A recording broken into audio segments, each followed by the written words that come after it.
Bună seara, doamnelor și domnilor. Uite că eu trec dintr-o conferință în alta, dar nu o să stau foarte mult pe ecran eu, pentru că continuăm întâlnirile FICT, întâlnirile speciale FICT cu invitați remarcabili, special, dacă până acum câteva momente l-am avut pe Gonzalo M. Tavares, acum avem onoarea și plăcerea de a ne întâlni pe un online live cu domnul S.A. Cosby. Hello, sir. Welcome to Transylvania International Book Festival.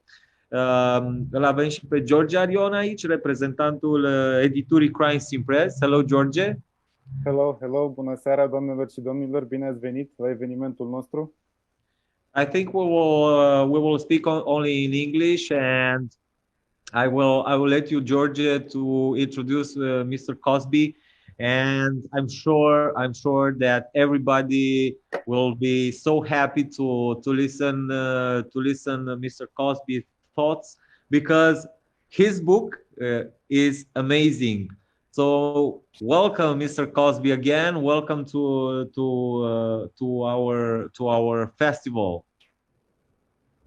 Thank you so much for having me. I'm so happy to be here, and thank you so much for asking me to be a part of this. I appreciate it very much. Okay, so Gabi, thank you so much for the introduction. Thank you for organizing this beautiful festival once again, happily after COVID. Mr. S.A. Cosby is an author from the United States. He is from Virginia, to be precise.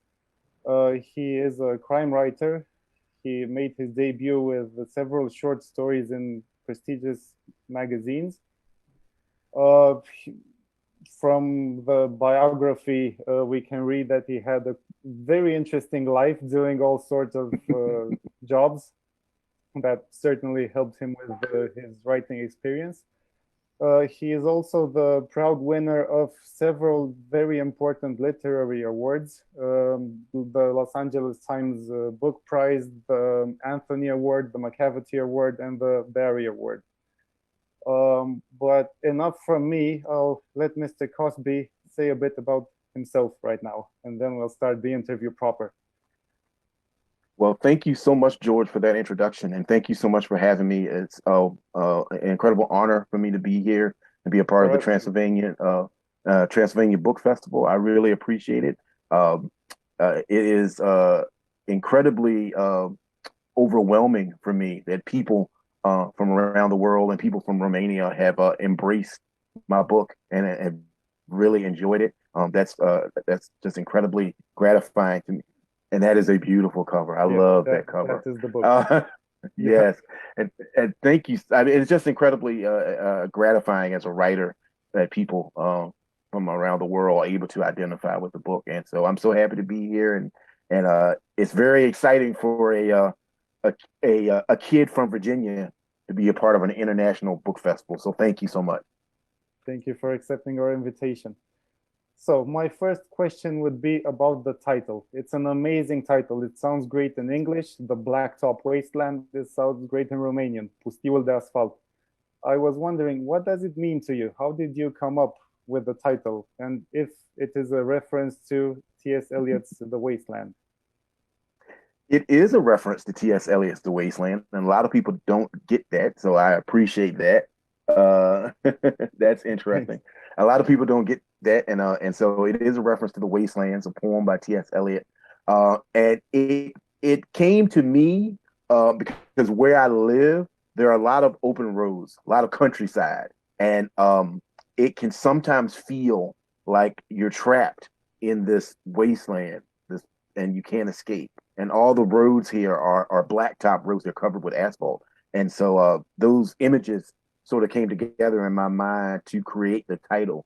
And it was a reference to the wastelands because the main character of the book, is someone who is going through a lot of different things, and he feels like his world is falling apart, which is sort of what the Wasteland poem is about. And so those were the two things that came together to create the title. And like I said, a lot of people don't get that reference. So congratulations. Yeah, it's an amazing book. It's a great story. I think it's a universal story at that. But it also appears steeped in the social, political, and human history of Virginia. And I was wondering if you could tell us a bit about that, because I'm not sure if all of us know all the history behind it. And the second part of the question would be, do you think that this background, which you are going to talk to us about, if it creates a certain lens through which we should read the Blacktop Wasteland?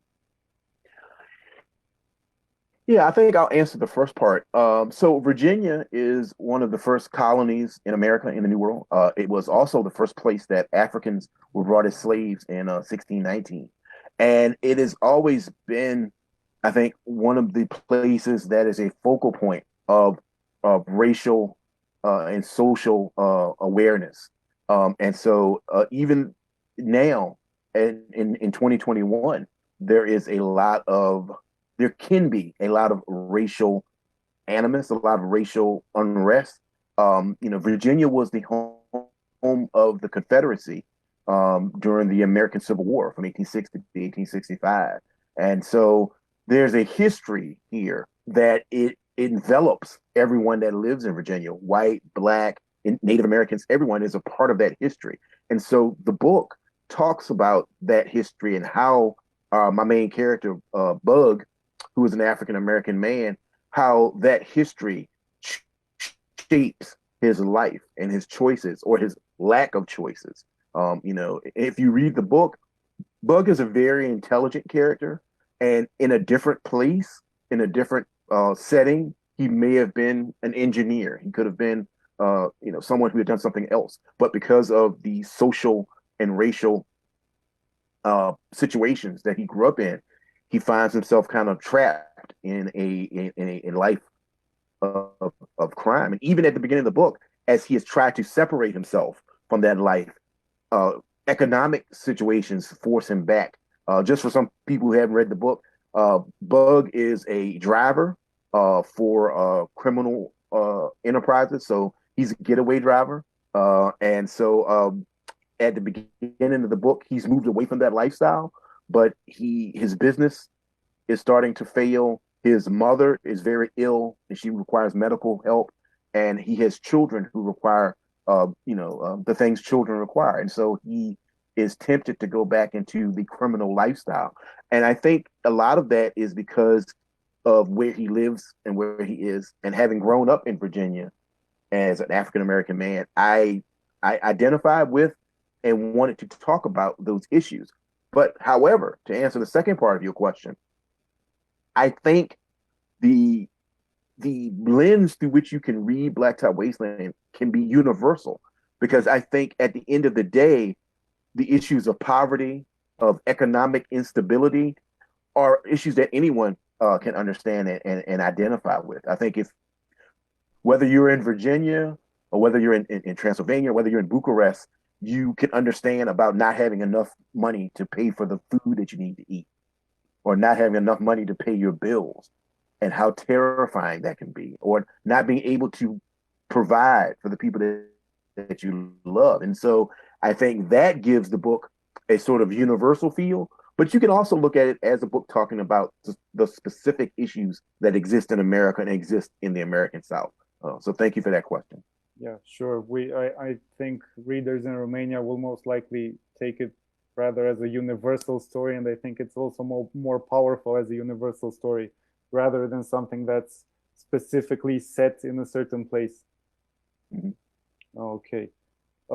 As I mentioned before, you are the winner of several very important literary prizes for a book, I might add, that is crime fiction. So that's something that I think is very important to notice, that crime fiction is also appreciated by literary circles. I was wondering what these awards mean for you, and if, in your view, is it more important to be read by as many people as possible, or to have literary recognition, acknowledgement? That's a really good question. For me, the awards are an acknowledgement. I mean, and that's obvious. I think to be honest, as a human being, it feels good to be acknowledged. It feels good to be acknowledged by people who are academics, people who are students of writing, and so that feels good. And on a personal level, my background, I grew up in a very how can I say? I grew up in a setting that we didn't have a lot of money. We were very poor, and so we struggled a lot. And so to have those awards, it is somewhat. It feels like I have escaped that struggle to a certain extent. That I have achieved certain things despite the difficulties of my childhood and my background. So that's important.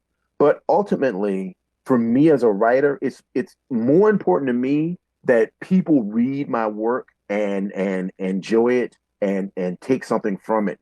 If I never win another award, but people still read my work, then that is gratifying for me. That's what I want. The awards are nice, they're wonderful, and they look really cool hanging on the wall. But but ultimately, I want to connect with the reader. I want people to connect with me, and I want to have a conversation with my books with people that read it. So I'm not giving the awards back, but ultimately, Sure. it's more it's more important for me to connect with the reader. So that's a great question. Definitely, yeah. Let's delve a bit into the book. So the main character, as you said, his nickname is Bug. His actual name is Beauregard Montage. And he's actually the hero of another one of your texts, a short story that's called Slant 6. I was wondering, how do we leave him off there, and how do we find him here? And how did he become the protagonist of a full novel?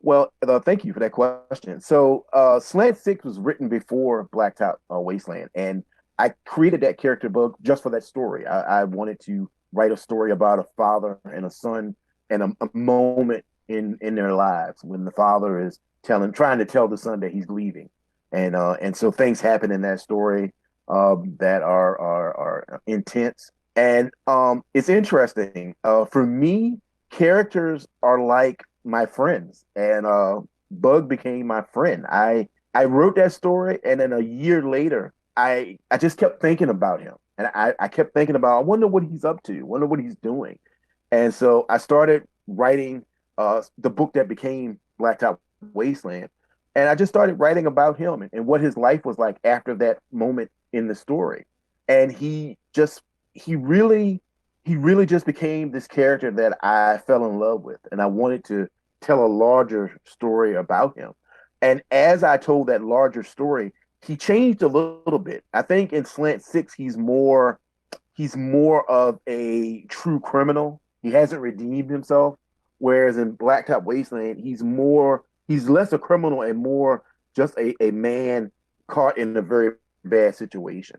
And I think in Blacktop Wasteland, I humanized him. He became more of a relatable character. But he's a character that Blacktop Wasteland, the book, changed my life. It really did. I would love to revisit Bug again someday. I'd love to write another story about him because he's a character that, like I said, had a great effect on my life. I went from working 60 or 70 hours a week at a hardware store to writing books full time, and Blacktop Wasteland made that possible. So I think I owe Bug another story. I think I owe him another chance at redemption. So, but he is a character that came to me fully formed. He just came into my mind one day, and I wanted to talk about it. And I'm very grateful for what he has done for me. Yeah, I mean, the result is amazing. The book is amazing. Bug's story is amazing, and I'm sure readers will be delighted to meet him if they haven't done so already. Sticking to the book, another one of the main characters, let's say, is surprisingly a car, a Plymouth Duster to be exact. And the car becomes a character in its own right. And Bug almost creates like a human bond with it. He feels the car. I was wondering, why did you choose a duster? Well, another great question. My father, when I was a little boy, my father had a duster, and a lot of my life experiences influenced and inspired Blacktop Wasteland. And one of those experiences was when my mother and father separated. My father took me out for I don't know what they're called in Romania, but milkshakes, ice cream. He took me out for ice cream, and he told me that him and my mother were separating, and that had a really profound effect on me. And he had a car. His duster was black. He had a black duster, not a red one. But and also I love American cars. Those cars from that time period, the American muscle car. But also it is a metaphor. I think because for me, growing up in America, growing up in Virginia, it is where I grew up at. There's no public transportation, and so if you don't have a car, you have to walk everywhere. And in America, a car is like this symbol of freedom and expression, and you feel like you can escape, in a car. You can jump in a car in America and drive anywhere you want for 3 or 4 hours, and you can start a whole new life, And so the car becomes this symbol for Bug of this life that he wants, but it's difficult for him to achieve it because he's sort of his own worst enemy. He has very good qualities and he has very bad qualities. And so they conflict. They bump into each other all the time. And the car is sort of a symbol of that. And because he can't let go of the car, it belonged to his father. It becomes a symbol of his inability to move on and leave that criminal life behind. And so what ultimately happens to the car is a metaphor for Bug finally deciding to change, or maybe change. I leave it kind of ambiguous at the end. Of course. But the car is a very important symbol and an important metaphor in the story. I didn't plan for it to be that way. I would love to tell you that yes, that was my plan the whole time, and I had it marked out, but it's not. It just sort of happened, and as I saw it happening, I embraced it and kind of just ran with it. But yeah, the car is it's an important part of the book and an important symbol, and it's an important metaphor for Bug and his life. Absolutely. I think that related to what you just said about the car, the world you describe in the book is a world of hard men. And do you think there is a conflict between so-called good masculinity and toxic masculinity? And where do you think the characters or us should draw the line between the two? Yeah, definitely. I think for a character like Bug, I think he's in the middle between good masculinity and toxic masculinity. I coined this phrase tragic masculinity because Bug is the type of person, he wants to be a good man, but his idea of what a good man is somewhat corrupted by the life experiences that he's had. He wants to be a good father. He loves his children, his sons and his daughter. He loves his wife, but because he has embraced this tragic masculinity, he's not able to be honest with his wife or honest with his children. He's not honest with himself. And so we cheer him as he, takes on even harder men, worse men who have fully embraced the toxic masculinity. And so we cheer him as he confronts those men. But in his quiet moments, he's very honest. He finally becomes honest with himself that he is a tragic character who's not able to let go of that toxic masculinity and fully embrace a more positive form of masculinity. And so I think for the readers, it's interesting to me because I've talked to people who've read the book, and there are people who read the book who love Bug, but they love him for the wrong reasons. I've gotten emails from people that love that he beats up people and that he slams people's hands in a truck door, and they love that. And I that's not what I want people to take from that. You know, Bug is a hero in spite of those things, not because of them. He's a hero because at the end of the day, he sacrifices and he atones for his mistakes, and he's able to acknowledge those mistakes. It takes a long time and it takes a lot of work, but I think that's what makes him an interesting character. And I think when people read the book, I don't want them to celebrate him for his violence. I want them to have sympathy for him because of the type of character he is. He feels like he has no other choice. And so that line between toxic and tragic and good masculinity is very fine. It's very close. Yeah.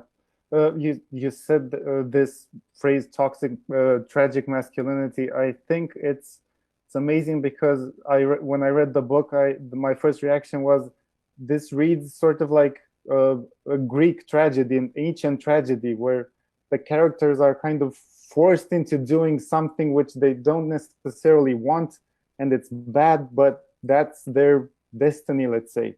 However, my question still stands. Do you think your characters are a product of their own choices, or is it some fatal destiny that like surges above them? Yeah.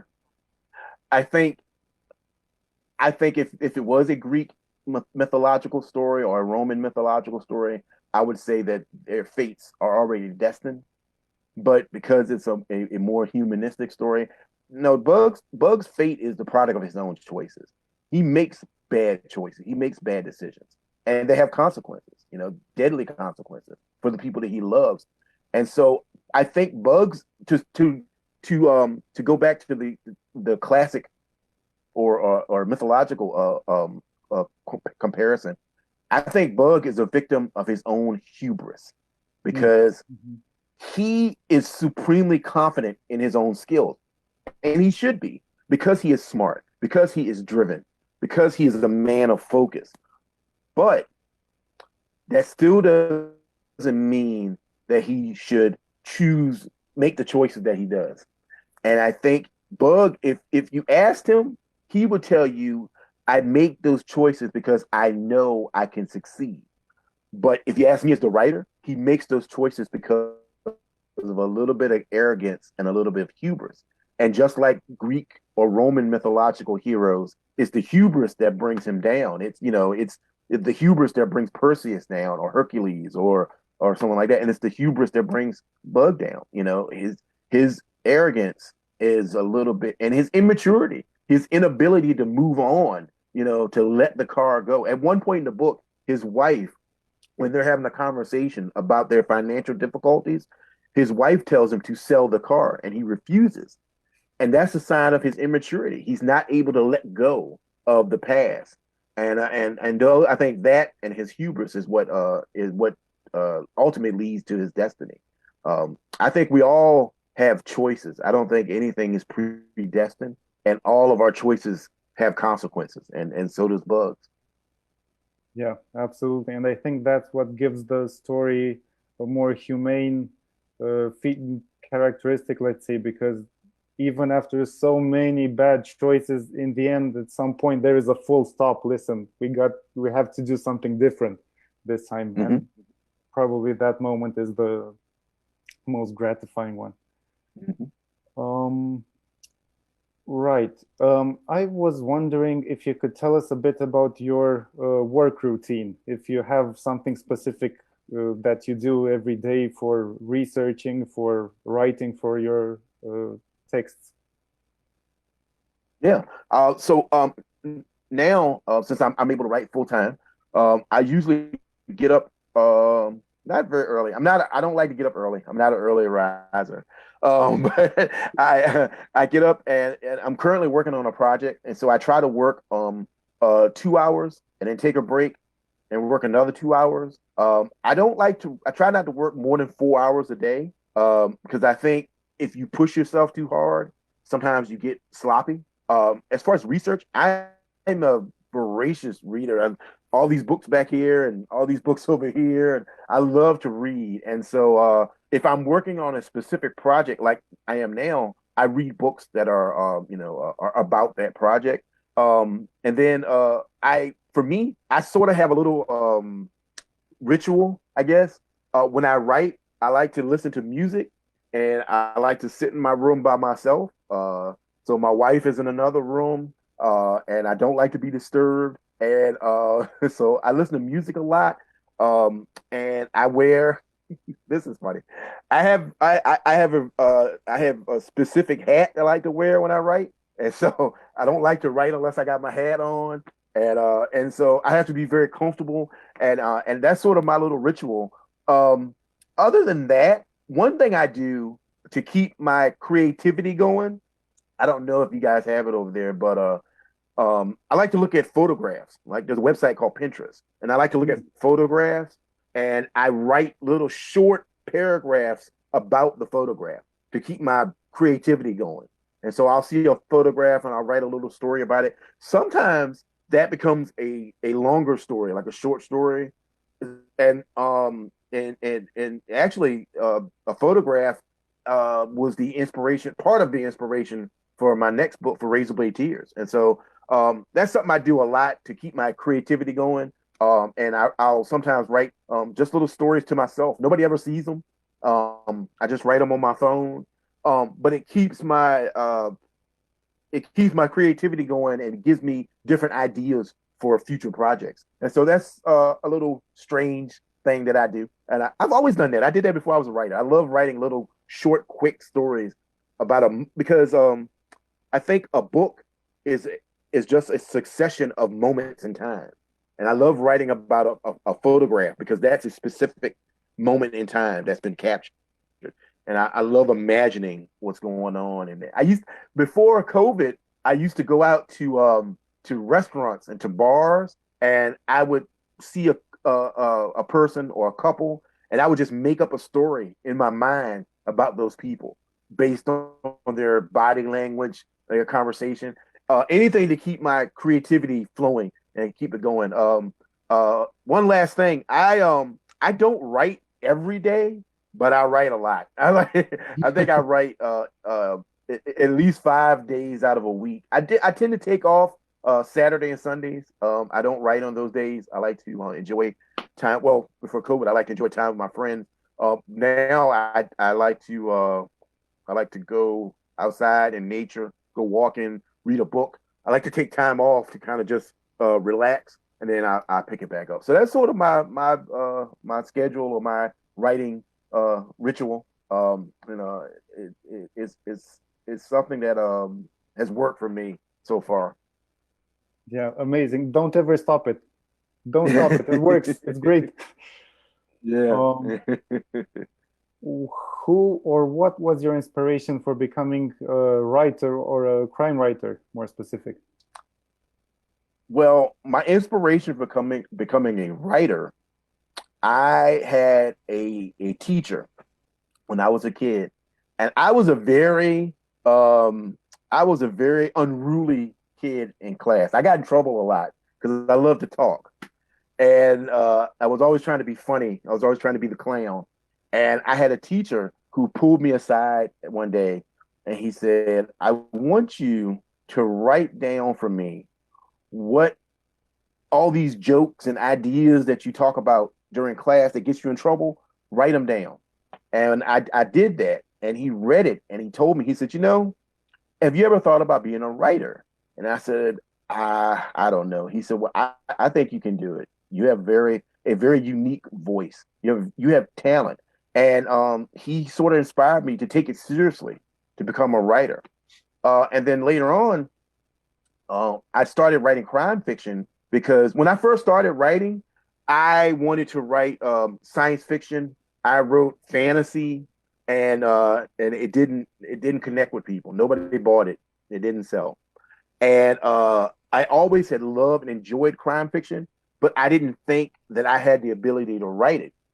And I went to see a crime writer, a very famous crime writer named Walter Mosley. He was doing a lecture at a university. And I went up to him, and he signed my book. I have it, actually. It's up here. He signed my book. And he asked me, was I a writer? And I said, "Well, I've been trying, but I haven't had a lot of success." And he said, "Oh, do you like mysteries? Do you like crime?" I said, "I like them, but I don't think I can write them because I live in a small town and I don't think anybody's interested in what goes on a small town. And he looked at me and he said, make them interested.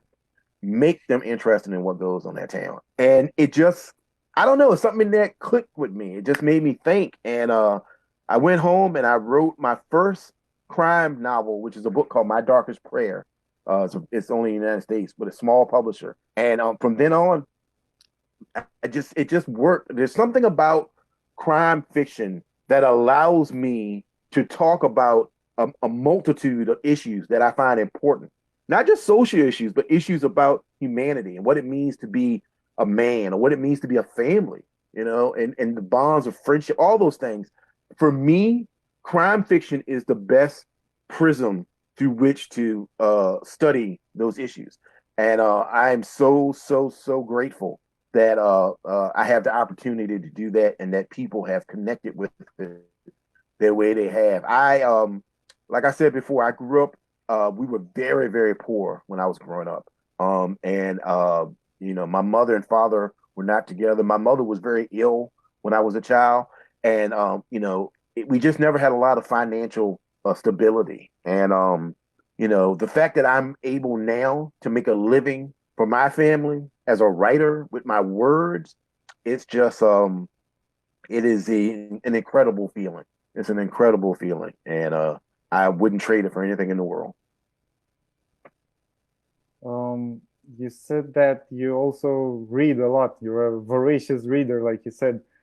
Could you name a few authors from past or present that you like or liked reading at some point? Oh, yeah. Oh, man. Let's see. Raymond Chandler, Chester Himes, Walter Mosley, Sue Grafton, Jane Smiley. Some of my favorite crime writers. I grew up reading a lot of European mysteries. So I was a huge Agatha Christie fan, Dorothy L. Sayers, P.D. James, Colin Dexter, folks like that. I really enjoyed that. There's just so many writers that I really enjoyed as a kid growing up. When I was a kid, we would go to the library and they would let you check out as many books as you want. And I always checked out the crime and mystery books. I love those. So there's so many writers. There's also writers that aren't specifically crime writers that inspired me. I can't think of them. Horror writers. I loved horror writers like Clive Barker and Stephen King, Edgar Allan Poe, writers like that. There's a UK writer named Ramsey Campbell, who's a huge influence on me. I love his work. So all of those writers inspired me. And for me, when I first started writing, I just wanted to be. I didn't think I was as good as those writers. I just didn't want to be bad. And I've had the opportunity to meet a lot of people that I admired growing up. There's a writer. I don't know how familiar you guys are, but there's a writer named Dennis Lehane, who is a mystery and crime fiction writer. And I got to meet him a few years ago. And he was very kind to me. And about a month ago, he sent me an email that he had read my latest novel. And he just said, he just was very nice in the email. And so for me, that's just an incredible feeling that somebody that I grew up reading their books now sees me as a colleague and a contemporary. And it's incredible. I can't wrap my mind around it, but I love to read. And I'm always looking for new writers. I just finished a book. There's a writer in America named Megan Abbott, and she wrote a fantastic novel called The Turnout. I just finished that. That was excellent. I just finished another book by a writer named Sylvia Garcia Moreno called Velvet is the Night. So I'm always looking for new writers to experience. I'm a writer myself, but I'm a reader first, and I love reading. And I read everything. I read books. I read comic books. I read biographies. I love to read. It's the again going back to my childhood. because you can go to the library, you get a book for free. Reading was always a thing that I could do for pleasure that didn't cost money, that didn't stress our finances. And so even now, it's still a huge part of my life. And I love. I think the one thing I think the one thing that I feel bad about is that I have not read as many writers from around the world as I would like. I'm not as familiar with like Romanian writers or Czechoslovakian writers or writers from Russia and places like that. So that's something that I'm trying to change. I'm trying to read more writers from around the world because I feel like reading is an incredible way to teach yourself without knowing you're being taught. Sometimes if you try to teach somebody something, it becomes very difficult for them to absorb it. But if you read, I just finished a book by the writer Joe Nesbo, a Scandinavian writer, and just reading about that world, that setting, that place, and it's so unique, and it educates you. And like I said, you don't even know it. So that's the one thing, if I had to, that I'm trying to get better at, is improve my knowledge of writers from around the world. So I'm definitely working on that. Great.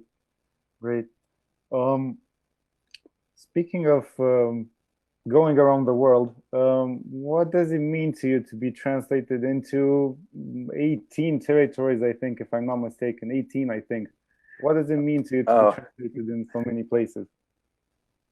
It's just, it's incredible. I feel so very lucky that and grateful that people around the world, and and it's funny, we had spoken about it earlier. I didn't know how people in other parts of the world would embrace Blacktop Wasteland, but I think, like we had said before, a lot of the story is universal. Anybody who's ever struggled can understand Bug's predicament. And so the fact that it's it's been translated into Romanian, into Japanese, into Italian, into Vietnamese and Greek and so on and so forth, it's just incredible for me. There's a part of me that can't believe it, There's a part of me that's like, I cannot believe somebody in Romania is reading my book. Someone in Prague, in the Czech Republic, is reading my book. There's someone, in Romania, that's, in Transylvania, is sitting there and they know, S.A. Cosby, and they read my book and they see the title, and that, that book has made it all the way there from this little town in Virginia. And it's actually quite heartwarming because it makes me feel, I think we are so much more connected than we sometimes are able to admit. And I think the thing that can unify people so much is reading. Stories are all of our cultures are based around storytelling. Whether it's the story of Norse mythology, or whether it's tales of German warriors of Siegfried and or whether it's the tales of Wallachia in Romania, and we're told that our cultures are built on stories and storytelling. And so the fact that there are people who are going to experience my stories, it makes me feel better about it makes me feel better about people, about humanity, because despite whatever differences we have, one thing that we can agree on is a good story is a good story. And so that's it means a lot to me. Absolutely. Lastly, could you tell us a bit about your next novel, Razorblade Tears? It's official. We are going to publish it, probably translated by the same person who did a phenomenal job with Blacktop Wasteland. Wonderful. His name is Dan Dobosh. He's actually a science fiction writer. He's one of the current writers. So could you tell us a bit about Razorblade Tears? Yeah, certainly. So Razorblade Tears is the story of two fathers, one black, one African American, one white, who are both ex-prisoners, and they both have served time, and their sons are gay, and their sons are married, and as the book begins, the sons have been murdered. And so the fathers decide to investigate the murder because they don't feel the police are doing a good job. But they also are investigating the murder to get revenge for their children and also redeem themselves, because neither father was accepting of their son's lifestyle. And now that their sons are dead, they feel an immense sense of guilt and grief. And so these two very tragic, violent men go on a path of vengeance to get justice for their sons. And it's very intense. It's very different than Blacktop Wasteland because these two characters are I would say they're more toxic masculinity than tragic. And they have to learn to be better men through the course of the book. And so it's very violent, it's very intense, but it's also, I think, a lot of heart, because it's a lot about grief, and it's a lot about guilt, and it's a lot about finding redemption and being a better person. I wrote this book. My mother had passed away, and so this book really allowed me to process my grief with that and deal with that. And so I think people will enjoy it. I hope they will. Like I said, it's a little different than Blacktop Wasteland. It's not as many car chases, but it's a very it's a very intense book. And I think the two characters, I think they grow on you. They're a little rough in the beginning, but by the middle of the book, you can see that they are trying to be better men. I'm fascinated with, in my writing, the idea of being a better person, and what does that look like, and how do you achieve that? What type of work goes into changing and being a better person? And I'm fascinated with that, and the idea of identity. Who are we, and what choices have made us the people that we are. And so this book is a little bit about that too.